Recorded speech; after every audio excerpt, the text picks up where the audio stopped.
I don't even know where to begin. My name is James, and I've been married to Laura for 37 years. We've been through everything together, raising 2 children, building a life, and facing every challenge that came our way. I always believed our marriage was built on a strong foundation of trust and love. But last night, that belief was shattered. The evening had started like any other. I arrived home from work around 6, just as I always did. Laura was in the kitchen, preparing dinner, and the familiar, comforting scent of her signature chicken casserole filled the house. Everything seemed normal, yet there was something beneath the surface that felt off. She was quieter than usual, her smile didn't quite reach her eyes, and I noticed her hands trembling slightly as she set the plates on the table. At first, I brushed it off as exhaustion or stress, but deep down, a gnawing feeling told me something wasn't right. We sat down to eat, but the silence between us was heavy. Laura barely touched her food, aimlessly pushing it around her plate as though she were forcing herself to go through the motions. I attempted small talk, trying to draw her out, but her responses were short, distant. The tension in the air became unbearable, and I couldn't hold back any longer. "Laura, is everything okay? You've been so quiet all evening," I asked, attempting to keep my tone light, though my heart was already pounding. She froze for a moment, her fork hovering midair. Then, with deliberate slowness, she set it down and lifted her gaze to meet mine. Her face was pale, her lips trembling. "James," she began, her voice unsteady, "there's something I need to tell you. Something I've been keeping from you for a very long time." Her words hit me with the force of a blow. My appetite disappeared, replaced by a sinking feeling in my stomach. "What is it?" I asked cautiously, my voice barely above a whisper. Laura took a deep breath, her fingers gripping the edge of the table as if she needed to hold onto something solid.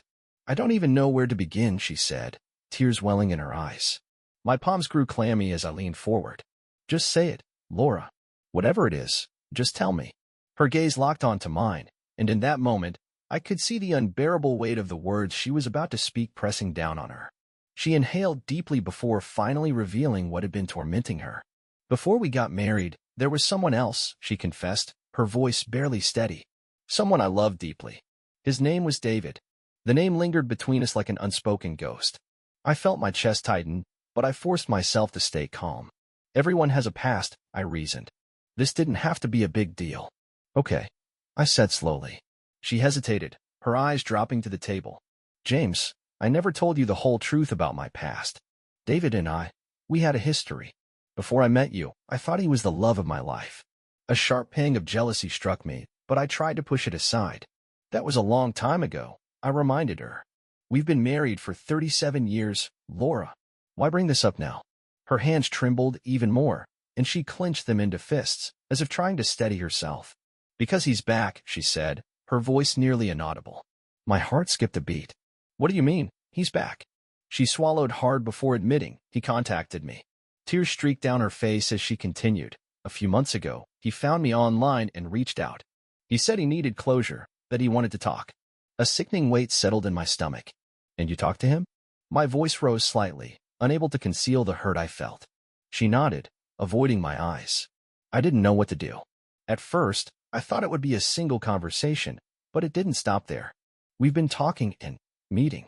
The word meeting sent a wave of nausea through me. "Meeting?" I repeated, my tone sharp. "Are you saying you've been secretly seeing him?" "No," she said quickly, shaking her head. "It's not like that, James. I swear, it's only been lunches, conversations. I needed to understand, to find closure." "Closure?" My voice cracked with disbelief. "After 37 years of marriage, you need closure with another man? What about me, Laura? What about us?" She broke down, sobbing into her hands. "I never meant for it to happen like this. I've carried this guilt for so long. I thought I could bury it. But when he resurfaced, everything came back. I didn't know how to tell you." I leaned back in my chair, my head spinning. How could she have hidden something like this from me for so many years? And why now, after all this time, had she decided to bring it up? "You didn't know how to tell me?" I repeated bitterly. "Maybe you could have started with the truth before it got to this point." She wiped her tears, her voice fragile as she pleaded. "You have every right to be angry. But please, James, don't shut me out. I love you. I always have. I need you to understand." The chair scraped against the floor as I pushed back and stood up. "I need some air," I muttered, grabbing my coat. "James, wait." she called after me, but I was already heading out the door. The cold night air hit me like a slap to the face as I walked aimlessly down the street.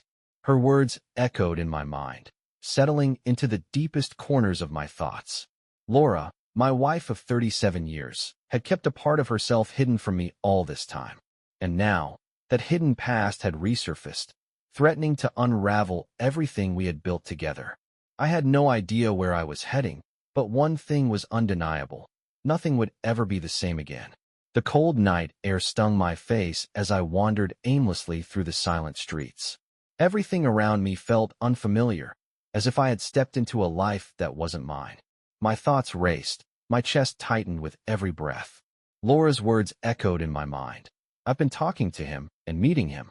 I stopped at the corner of the park where we used to take the kids when they were little. The swings swayed gently in the breeze, their rusty chains creaking, a ghostly reminder of the life we had built together. How had something that once felt so solid now seemed as if it had been standing on nothing but sand? The vibration in my pocket jolted me from my thoughts. I pulled out my phone and saw a message from Laura. "James, please come home. I need to explain everything. We need to talk. I'm so sorry." I stared at the screen, my thumb hovering over the reply button, but no words came to me. What could I possibly say? That I was ready to hear her out? That I still trusted her? Neither of those would be true. With a sigh, I slipped the phone back into my pocket and kept walking, the weight of her confession pressing down on me like an anchor.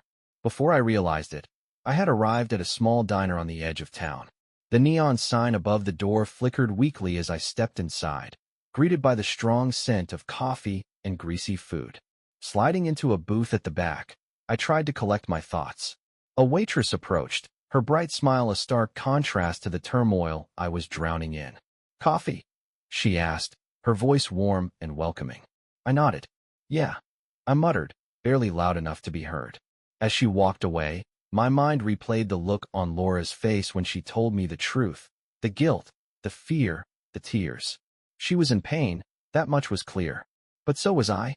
For nearly 4 decades, I had placed my trust in her without hesitation. And now, that trust was shattered.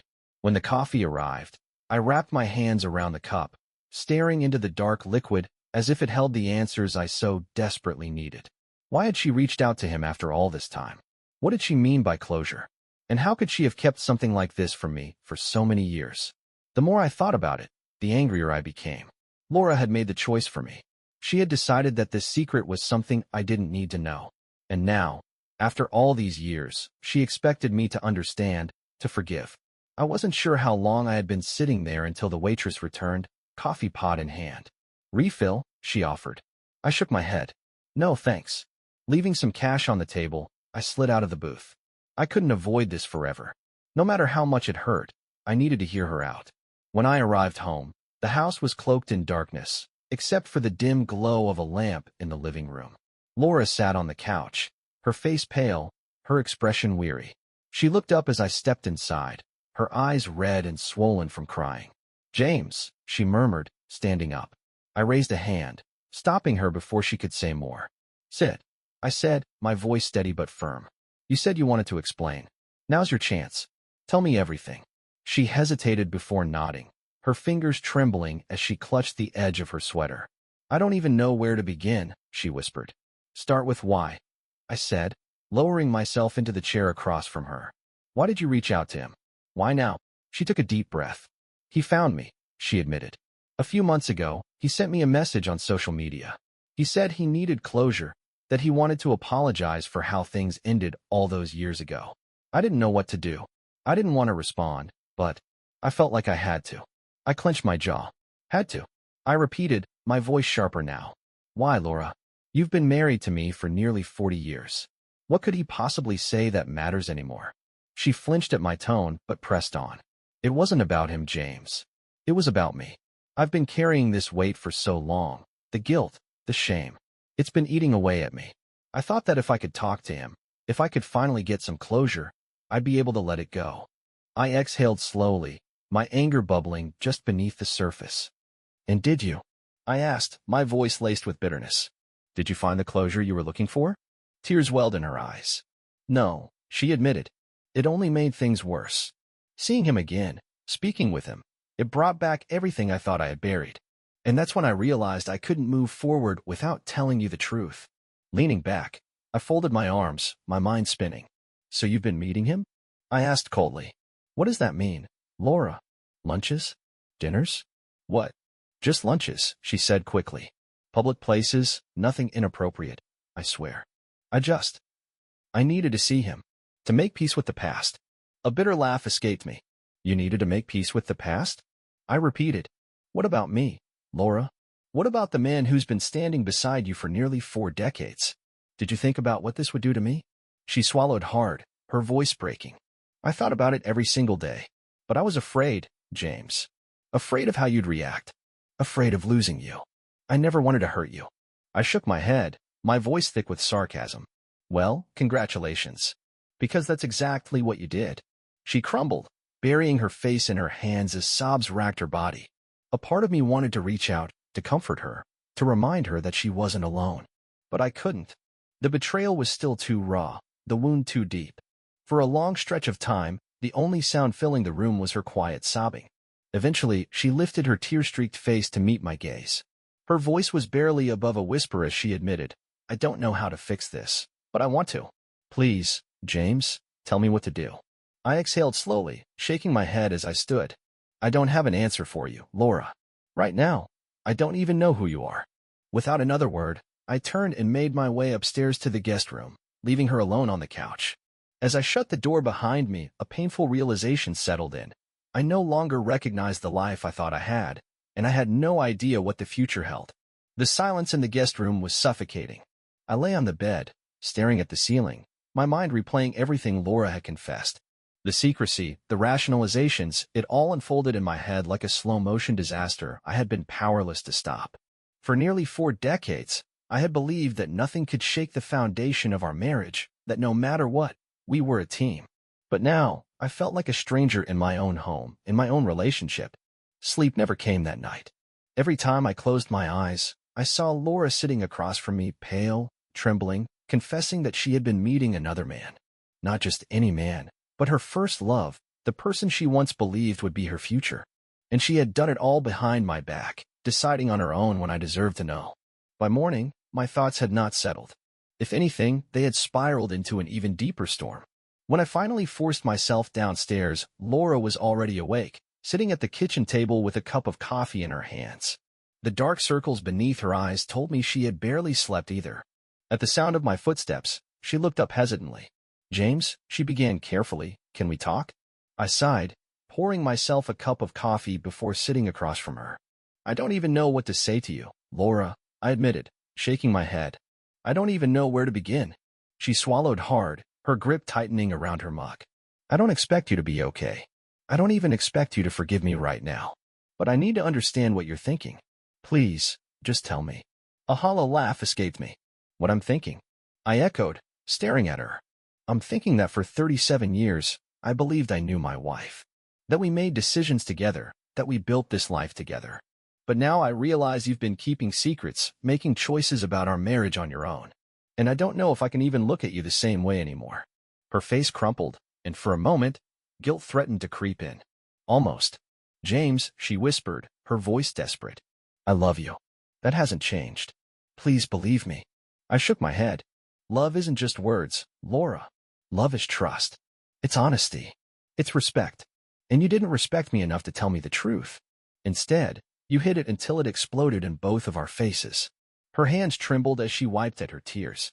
I was scared, she admitted. Scared that if I told you, you'd leave. That you'd look at me differently. A humorless chuckle escaped me. And what? You thought keeping it from me would prevent that? Because right now, I do see you differently. Her breath caught, but she didn't try to argue. Maybe because she knew I was right. For a long time, neither of us spoke. The only sound in the kitchen was the rhythmic ticking of the clock on the wall. Finally, I broke the silence. Tell me one thing, Laura, I said, looking directly into her eyes. If the roles were reversed, if I had secretly been meeting a woman from my past, sharing things with her that I didn't share with you, trying to make peace with my own past wounds, would you be able to sit here and tell me it was just closure? She froze. Her fingers tightened around the coffee mug, and I noticed the subtle change in her breathing.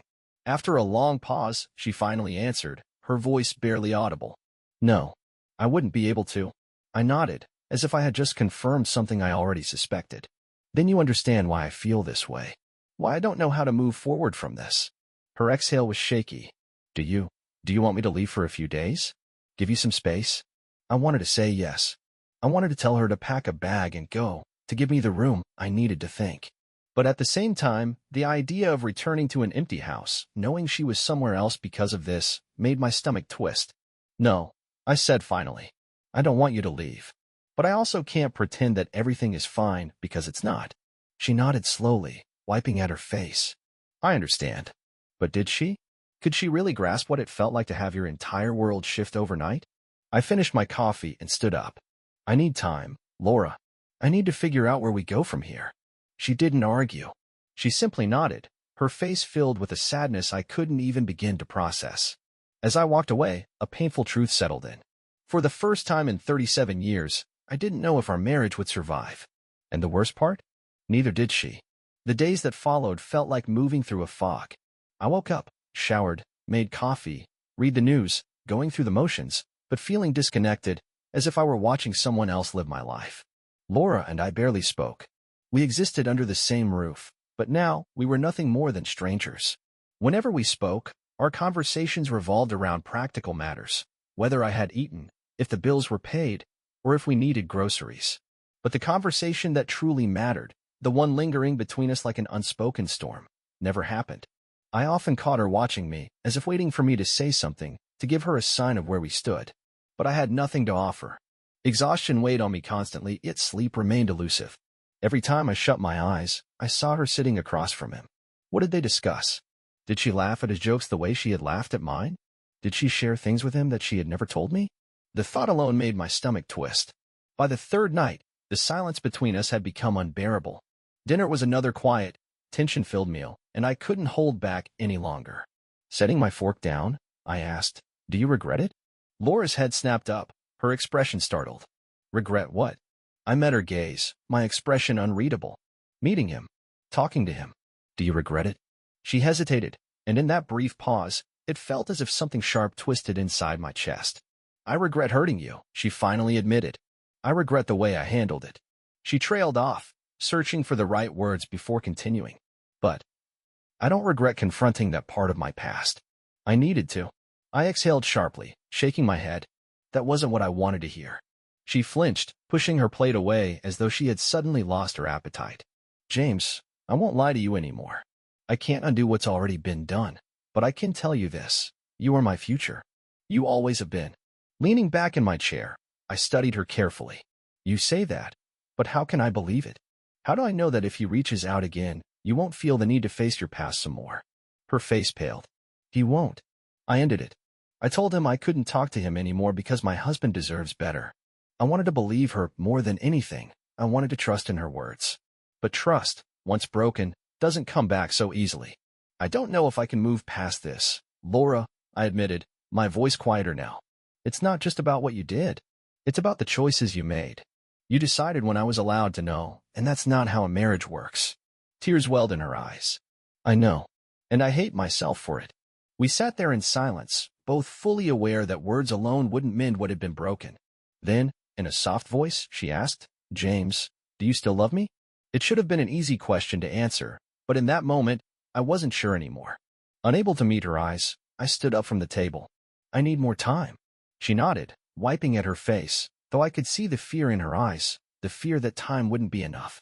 The truth was, I wasn't sure either. Days passed, turning into a week, and within that time, the distance between Laura and me only grew. Though we still lived under the same roof, the silence weighed heavier with each passing day, filled with all the words we didn't say. I tried to immerse myself in work, in errands, in anything that could keep me from dwelling on her confession.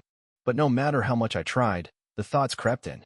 Late at night, when the house was quiet, I found myself staring at the ceiling, recalling the way she had looked at me when she told me everything, how scared she had been, how broken. I wanted to stay angry. I was angry. But beneath the anger, something else settled in grief. I was mourning something I hadn't even realized I had lost, the unwavering trust one once had in my wife. One evening, after yet another long day of avoiding each other, Laura finally spoke. I miss you, she said quietly. Looking up from my book, my jaw tightened. I'm still here, aren't I? She flinched at my words but nodded. Physically, yes, but not really. I closed the book and set it aside. What do you want me to do, Laura? Pretend like nothing happened? Act as if everything is fine? No, she whispered. I just want to know where we stand.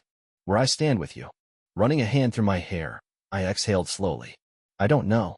I wish I had an answer for you, but I don't. Tears shimmered in her eyes, though she refused to look away. James, if I could take it all back, I would. Not because I didn't need to face my past, but because of what it did to us. I studied her, emotions tangled in a mess I couldn't sort through. You didn't think about that before? She swallowed hard. I did, but not in the way I should have. I convinced myself it wouldn't hurt you because I believed it didn't change anything between us. But I was wrong. A bitter chuckle escaped me. You were wrong? That's an understatement. Silence stretched between us before she spoke again. Do you still want this marriage? Her question struck deeper than I had expected. I opened my mouth to answer, but the words wouldn't come. Did I? Did I want to repair what was broken? Or was I clinging to something that had already slipped away? I don't know, I finally admitted. I just don't know. Laura nodded slowly, as if she had anticipated my response. Then I'll wait, she said softly. For as long as it takes, I'll wait. I wanted to tell her not to say that waiting wouldn't fix what had already been damaged. That some things, once broken, simply couldn't be repaired. I didn't voice any of those thoughts, because deep down, I wasn't sure I wanted her to stop waiting. Days continued to pass, and though Laura and I still shared the same home, we felt worlds apart. Our conversations became brief, our exchanges uncertain. She was waiting for me to decide, to say something that would determine where we were headed. But the truth was, I didn't have an answer myself. One evening, I sat on the porch, watching the sun slowly disappear beyond the horizon. The stillness, which I once found comforting, now felt stifling. The quiet pressed down on me, making the weight of everything even heavier. Then, I heard the soft creak of the door behind me. Laura stepped outside, hesitant. Can I sit? She asked in a quiet voice. I gestured toward the empty chair beside me. It's your house too.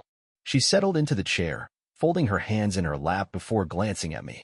James, have you thought about what you want? I let out a slow breath, running a hand over my face. That's all I've been thinking about, Laura. She bit her lip, her gaze flickering downward. I don't know how to just move forward from this, I admitted. I want to, but every time I look at you, I remember, and it makes me question how much of our life, how much of you, I ever truly knew. Her eyes glistened with unshed tears. You did know me, James. The real me. What I did doesn't erase the life we built together. I turned to face her. But it changes it. It changes how I see it. You made a decision for both of us, decided I didn't need to know because you thought I couldn't handle it. And that's what hurts the most. She sniffed, quickly wiping at her eyes. You're right, she whispered. I took that choice away from you, and I hate myself for it. I exhaled sharply. I don't want you to hate yourself, Laura. I just want to understand. Why? Why was he so important that you needed to see him again? Why did you let him back into your life, even for a moment? She hesitated, then spoke softly. Because I was afraid.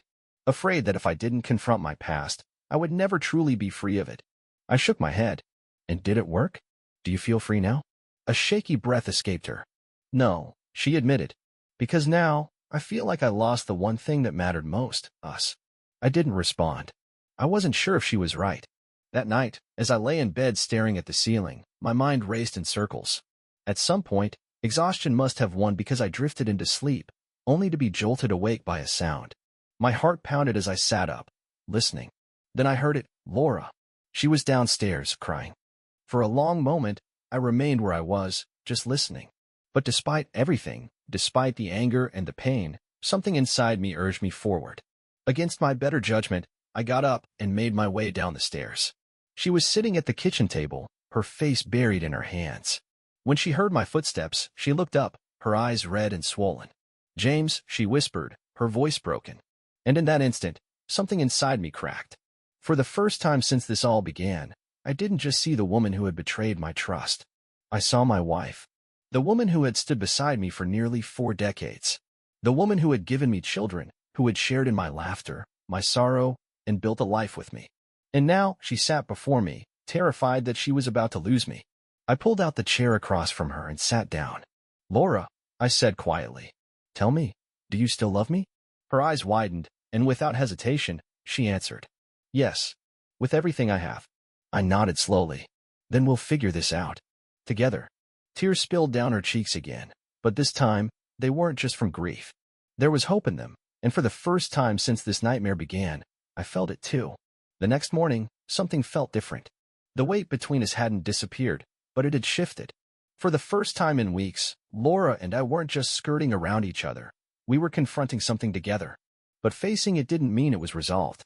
We sat across from each other at breakfast, sipping our coffee in silence. It wasn't the comfortable quiet we once shared.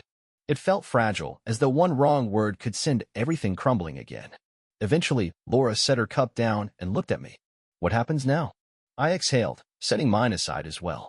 I don't know, Laura. But if we're going to try and move forward, I need honesty. No more half-truths, no more protecting me from what you think I can't handle. If there's anything else, anything you haven't told me, I need to hear it now. She swallowed hard, then shook her head. There's nothing else, James. That was everything. I promise. I studied her face, searching for any sign of hesitation. If she was still holding something back, this was her chance to say it. But her gaze remained steady, unwavering. I gave a small nod. Okay. She let out a shaky breath. Okay, she echoed. This doesn't mean everything is fine, I clarified. It doesn't mean I don't still feel hurt. But I need to believe we can fix this. And that starts with knowing there's nothing left between us but the truth. Tears filled her eyes, but she didn't cry this time. Instead, she reached across the table, hesitating for a brief second before placing her hand over mine. I love you, James, she said, her voice unwavering. And I will spend the rest of my life proving that to you. I didn't pull away. I didn't squeeze her hand back, either. But I let it rest there. It was a start. That evening, Laura suggested something unexpected. Would you come to therapy with me? Laura's voice was quiet but steady as she looked at me. I blinked, caught off guard. Therapy? I echoed, unsure. She nodded. I know we can't just ignore this or pretend it never happened. And I know I can't fix it on my own. But maybe, with help, we can figure out how to move forward together. I hesitated. The idea of sitting in a room with a stranger, unraveling the tangled mess of emotions I hadn't even fully sorted through myself, was daunting. It felt like too much. But then I looked at Laura, the woman who was willing to fight for our marriage, willing to face hard truths rather than run from them. I exhaled slowly. All right, I said.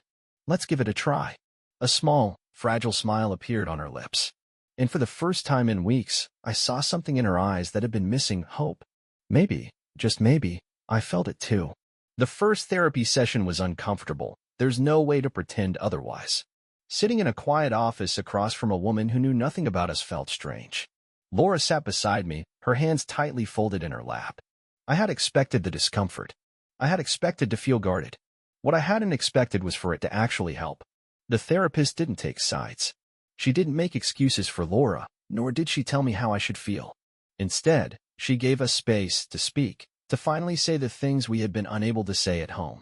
And for the first time in a long time, I truly listened. Laura opened up about the guilt she had carried for years, how she had convinced herself that avoiding the truth was easier than facing it.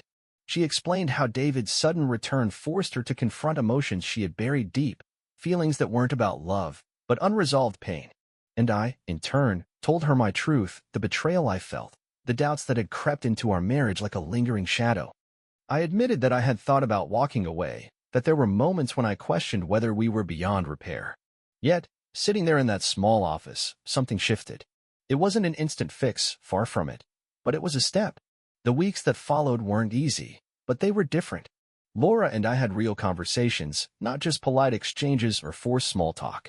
We spent time together, not as a couple pretending nothing had happened, but as two people making a choice to rebuild what had been broken. One evening, as we sat on the porch watching the sunset, she reached for my hand. I didn't pull away. I let her take it. I know I don't deserve this, she whispered, her voice laced with emotion, but I'm grateful you stayed. I squeezed her hand gently. I stayed because I believe in us. She smiled then, not a hesitant, uncertain smile, but a genuine one.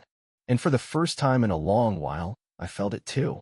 Months later, as I watched Laura laughing in the backyard with our grandchildren, I came to a realization: I still loved her. It wasn't the same love as before. It had changed, evolved, strengthened. She had broken my trust, but she had also fought for me, for us. And I had chosen to fight too. There was a time when I thought her betrayal would be the end of us. But maybe, just maybe, it was the beginning of something even stronger.